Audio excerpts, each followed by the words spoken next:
What up, good people? This is Rocky for Rockabye Media. I know I've been absent for a while from YouTube. Well, work picked up and I really just didn't have time to do anything on this platform right now. But I'm back with a how-to video of a recent spot I did for Threesome Chocolate in New York City. Check it out.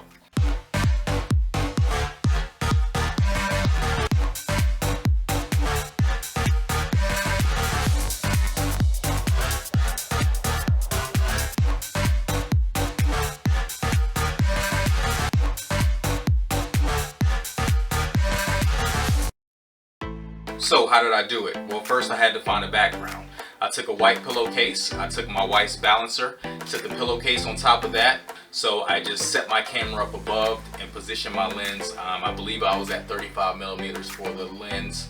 And I was close enough where you could still see the whole box and read it and get the full effect of the spin. And even though I was pushed in, I still made sure that the shot was wide enough because I knew that going into DaVinci I would have to use a stabilizer, and of course it would crop in. So I made sure that it was wide enough to get the full spin, and then with the crop I was able to still get a decent shot that I could use for the commercial.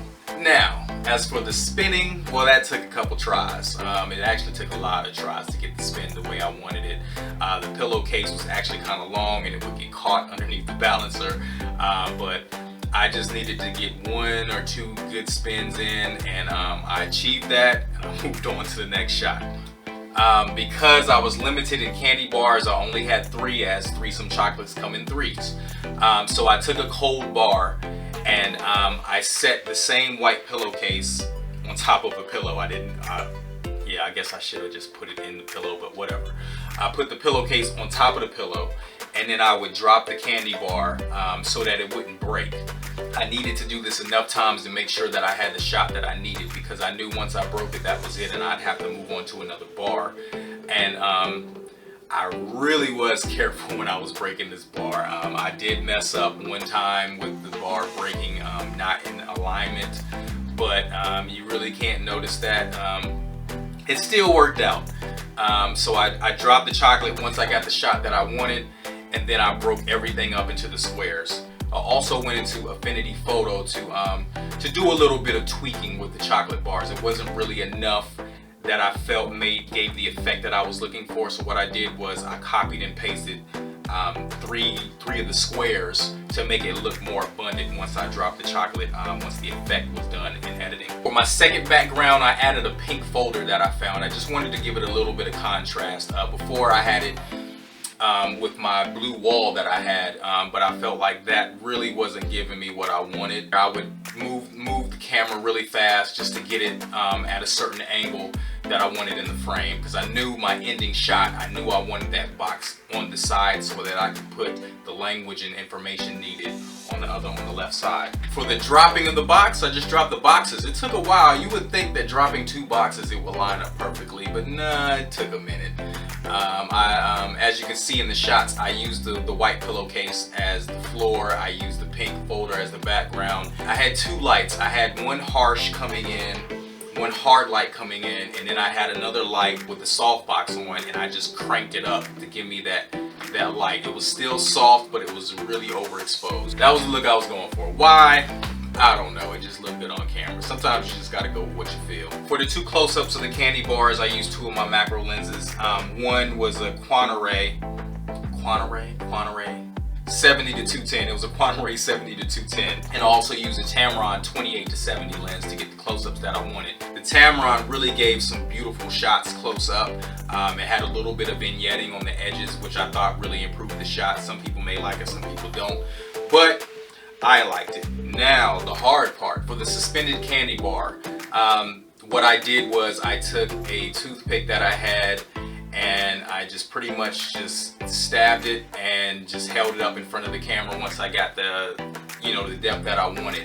And I do recommend that if you do this, that you use blue or green tape to actually key out the toothpick or whatever that you're using to suspend whatever you're showcasing, because going in post and really going and masking everything, it proved to be a little difficult, especially when I dropped the caramel on top of the candy bar, because the caramel actually came over the toothpick, which made it almost impossible impossible to edit out. And that was really difficult for me. I wish I would have, you know, thought a little bit deeper on that part before I did it, but it still worked out. The only problem with it was I had to cut away from that shot a little earlier than I wanted because of the caramel dripping over the stick, which was masked. Okay, you gotta frame it up. Now, the beautiful woman in the commercial is my wife. And of course, her favorite part of the commercial was eating the chocolate. So I had to make sure that all my other shots were good before we got to that part, because once the chocolate's gone, it's gone, and yeah, no spot. I kept the lighting real simple on her. I had a softbox lit onto her left side, and I also used practical light that was in the dining room that was above to light her, and everything else was just in post with color correcting and resolve. For post-production on the additional chocolate that you see, I just went to the company's website and I just grabbed just whatever chocolates I thought would stand out that they also sell. The background, I just used a still image of the pink folder that I had. I just pushed in a little bit and added a vignette. And I also added a little bit of animation motion to that vignette just to give it a little bit of life. For background music, I went straight to Epidemic Sound. I knew I wanted like a techno feel for it to give it a little bit of upbeat. I probably selected about 4 songs. And what I did was, once I found a song that I like, I actually recut part of the spot to the music. Normally I will have the music first and I'll just cut to it like that, but for this kind, I had a concept going and it kind of didn't work out, but thankfully I found the right music, and it really brought some life to this spot. Side note, this video was not sponsored by Epidemic Sound, but I highly recommend them if you're ever looking for background music and things for your videos and you don't want to get copyright claim on YouTube. Well, that's it for this video, folks. I hope you enjoyed it. If you have any comments, questions, concerns about how I made this happen, please put it in the comments below. Don't forget to like and subscribe, and I'll catch you on the next one, all right?